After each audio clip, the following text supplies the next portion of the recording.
बाजार में आज कमजोरी की वजह क्या है, किस वजह से थोड़े बहुत बाजार आपको जो दिख रहे हैं दबाव में वो। दूसरा ये कि क्या निफ्टी के लिए 25,200 होल्ड करना जरूरी है, यदि हाँ तो क्यों। तीसरा सवाल ये कि क्या निफ्टी बैंक में पहले मजबूती आएगी निफ्टी के मुकाबले में। इसके अलावा सपोर्ट कहाँ है बड़ा बाजार को, रुकावट के लेवल कौन से हैं, किन लेवल के ऊपर बंद होने पर मजबूती और बढ़ सकती है, ये ध्यान में रखना जरूरी है। और किस लेवल के नीचे होने पर आपको पोजीशन थोड़ी सी हल्की करनी चाहिए। कौन से सेक्टर्स हैं जो आज एक्शन में दिख रहे हैं, और साथ ही टाटा कैपिटल जिसकी आज लिस्टिंग हुई उस पर भी हम करेंगे चर्चा कि अब 230 रुपये के आसपास जब लिस्टिंग है तो क्या करें आप, इस पर भी पूरा फोकस। लेकिन सर बाजार में क्योंकि हमने देखा कि एक प्रेशर बनता हुआ दिखा है, फिलहाल तो लाल निशान में रंगे हुए अधिकतर इंडिसेस, कारण क्या है? देखिए कारण तो एक ही है, एक या दो लेना चाहें जुड़े हुए आपस में। पहला तो ट्रंप का बयान जो चीन के अगेंस्ट में आया था, और उसके बाद जो अमेरिकी बाजारों में कमजोरी हुई थी, भारतीय बाजारों पर भी उसी का असर पड़ा, दुनिया भर के बाजारों पर असर पड़ा। असर सीमित इसलिए था कि रविवार शाम को यानी कल शाम को फिर से एक बयान थोड़ा राहत भरा आ गया उनकी तरफ से कि सिचुएशन उतनी बुरी नहीं जितना पहले डर लग रहा था, और इसी वजह से हमारे यहाँ भी लिमिटेड कमजोरी। तो पहली चीज़ तो वही है। अब कमजोरी 100 पॉइंट की है निफ्टी पर, और बैंक निफ्टी तो गिरने से मना भी कर रहा है। वजह क्या है? एफआईज की खरीदारी जो आ रही है वो पिछले 4 दिनों से कैश में आपने खरीदारी का आंकड़ा देखा है, इसी की वजह से बिकवाले का प्रेशर कम है। अल्टीमेटली जिनको बेचना है वो बेचना नहीं चाहते, बड़े इन्वेस्टर्स बेच नहीं रहे, तो फिर बिकवाली ज़्यादा है नहीं।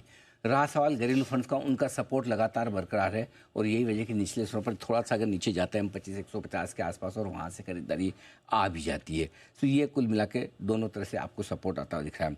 और बढ़िया बात ये भी कि जो इंपॉर्टेंट सपोर्ट लेवल है निफ्टी और बैंक निफ्टी के, उन लेवल्स के आसपास बाजार रुकता हुआ भी दिख रहा है, सपोर्ट लेने की कोशिश भी करता हुआ दिख रहा है। तो ठीक है, हल्के कमज़ोर है, down but not out. Okay sir, एक छोटे दायरे का ट्रेड निफ्टी में दिख रहा है, लेकिन 25,200 के इर्द गिर्द घूम रहा है। ये लेवल की इंपॉर्टेंस क्या है, ये होल्ड करना क्यों जरूरी है? देखो इस लेवल की इंपॉर्टेंस इसलिए कि शुक्रवार को छोड़ दें, मंगल बुध गुरु 3 दिनों तक 25,200 के आसपास बार बार बाजार रहता था। कभी 25,190, कभी 25,198, कभी 25,220। तो यानी 25,200 के आसपास आकर हम रुक रहे थे, अटक रहे थे। और शुक्रवार को एक बढ़िया ब्रेकआउट मिला, 25,285 पर हम बंद हुए, 25,330 तक पहुंचे थे इंट्राडे में। तो वो ब्रेकआउट आपको जो शुक्रवार को मिला, वो डे 2 पे आप कंफर्मेशन जरूर चाहेंगे कि अच्छा कुशन है। 25,285 पे बंद हुए तो 80-85 पॉइंट तक की कुशन भी है आपको, कि उतना कमज़ोर हो भी जाओ तब भी आप 25,200 को होल्ड कर सकते हैं। सो मेरा ये समझना है कि आज भी इसी लेवल के आसपास आप देखिए, दिन भर 25,200 के आसपास ही टाइम पास होता दिख रहा है, 25 पॉइंट इधर 25 पॉइंट ऊपर। सो पूरे दिन भर लगभग एक फ्लैट ट्रेड बनाया है बाजार ने, बिल्कुल शांत एक ही रेंज के आसपास, थोड़ा बहुत ऊपर नीचे। सो मेरा ये समझना है कि आज 25,200 के ऊपर निफ्टी बंद होने पर आपका ब्रेकआउट कन्फर्म हो जाता है। और यही ब्रेकआउट 56,500 का बैंक निफ्टी ने दिया था। उस दिन आपको 56,750 का हाई बना था इंट्राडे में, और क्लोजिंग आपकी 56,600 पे होती हुई दिखी। बैंक निफ्टी भी आज यहाँ देखिए आप 56,500 के आसपास आते ही वापस से खरीदारी आ जाती है, उसके ऊपर आ जाता है। सो आई थिंक दोनों ही ये लेवल इंपॉर्टेंट है आज बचे हुए समय के लिए और क्लोजिंग के लिहाज से। निफ्टी 25,200 और बैंक निफ्टी 56,500, इनके ऊपर बंद होने से जो शुक्रवार का ब्रेकआउट है वो ब्रेकआउट आपके लिए कन्फर्म हो जाएगा। अच्छा सर, इसके अलावा दोनों इंडिसेस में इंपॉर्टेंट लेवल्स क्या है?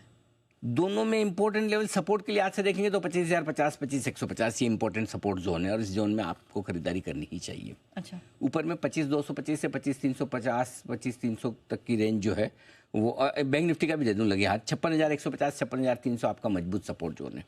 ओके ठीक है, और आज का लो भी बैंक निफ्टी का भी 56,300 के आसपास का ही बना है, राइट। निफ्टी का भी आज का लो 25,150 के आसपास का ही बना है।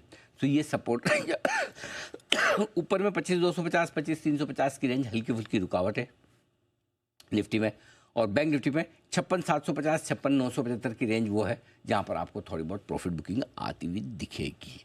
ये आपके लिए इंट्राडे लेवल्स के हिसाब से हो गया। ठीक है। अच्छा सर, एक जस्ट आउट ऑफ इंक्विजिटिवनेस, इन दोनों में, दोनों इंडिसेस में लीडरशिप क्या बैंक निफ्टी में दिखेगी?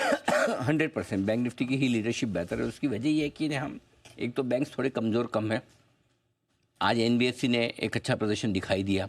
बैंक्स एनबीएफसी में कोई न कोई ऐसा सेक्टर आपको मिल ही जाएगा जो बढ़िया प्रदर्शन करने की कोशिश करता है। दूसरा रहा साल निफ्टी का, तो निफ्टी में कोई न कोई सेक्टर ऐसा है जो थोड़ा नीचे खींच लेता है।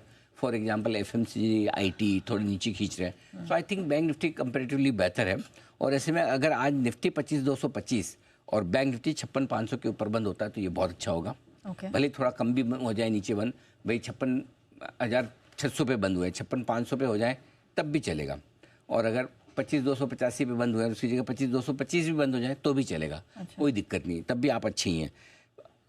कहाँ नीचे बंद नहीं होना चाहिए वो है 25,150। यहाँ से 50 ही पॉइंट दूर है, बहुत ज़्यादा दूर नहीं, क्योंकि शुक्रवार का वो लो है, आज का भी लो वही है 25,150। तो उसके नीचे बंद होने पर ऐसा नहीं बहुत ख़राब हो जाएंगे, लेकिन शॉर्ट टर्म के लिए थोड़ा सा ऐसा लगता है कि प्रीवियस डे लो के नीचे आप बंद होते हैं तो थोड़ा वो अच्छा संकेत नहीं है। और ये लेवल बैंक निफ्टी पे 56,150 का होगा, जो काफ़ी दूर है। सो आई थिंक बैंक निफ्टी पे तो रिस्क नहीं है प्रीवियस डे लो के नीचे बंद होने की। निफ्टी भी उसके आसपास, ये लगता तो नहीं है कि उसके नीचे बंद होंगे, होना होता तो हो जाता है। आज तो सबको पता है अमेरिका में मजबूत सेशन हो गया, वो मजबूत सेशन में डाउ नैस्डैक 300 500 बढ़ता है, 700 बढ़ता है, वही देखने वाली बात है बस। अच्छा, तो क्या ये जो लेवल्स आपने बताया 25,150, 56,150, यहाँ पोजीशन हल्की करनी है? हाँ, अगर 320 पे देखेंगे, अगर इसके नीचे बंद होने के संकेत आते देखेंगे, चांस कम है वैसे, लेकिन आते देखेंगे तो फिर वहाँ पे सोचेंगे क्या करना है। ठीक है, और एक्शन वाले सेक्टर्स कौन से आपको दिख रहे हैं? एनबीएफसी सबसे बेस्ट एक्शन में आज एक बार फिर से एनबीएफसी शेयरों में बढ़िया तेजी बनती दिख रही है, दमदार तेजी बनती हुई दिख रही है। फार्मा और हेल्थ केयर शेयर हमें पसंद है ही। आप देखिए डीवीज, लुपिन वगैरह सारे फार्मा स्टॉक्स एक्शन में आ रहे हैं। और जहाँ तक सवाल हेल्थ केयर शेयरों का है, वो सेंट्रल गवर्नमेंट के चार्जेस वगैरह एप्लीकेबल हो गए हैं, बढ़े हुए चार्जेस। उसके बाद हॉस्पिटल स्टॉक्स भी मजबूत है। ये मार्केट इंफ्रास्ट्रक्चर फिर से एक्शन में आ रहे हैं। के फिनटेक आप देखिए, आज सुबह हमने जिक्र भी किया था, अच्छी तेजी बनती हुई दिखी है। CDSL, camps, angel one, in fact आज तो मोतीलाल ओसवाल, ये सारे शेयर हैं जो बढ़िया तेजी में आपको नजर आएंगे। एचसीएल टेक, यहाँ पर जरूर थोड़ी प्रॉफिट बुकिंग आपको दिख रही है। आईटी शेयरों में एचसीएल टेक के नतीजों के पहले थोड़ी सी प्रॉफिट बुकिंग आती हुई दिख रही है। ठीक है, आइए सीधे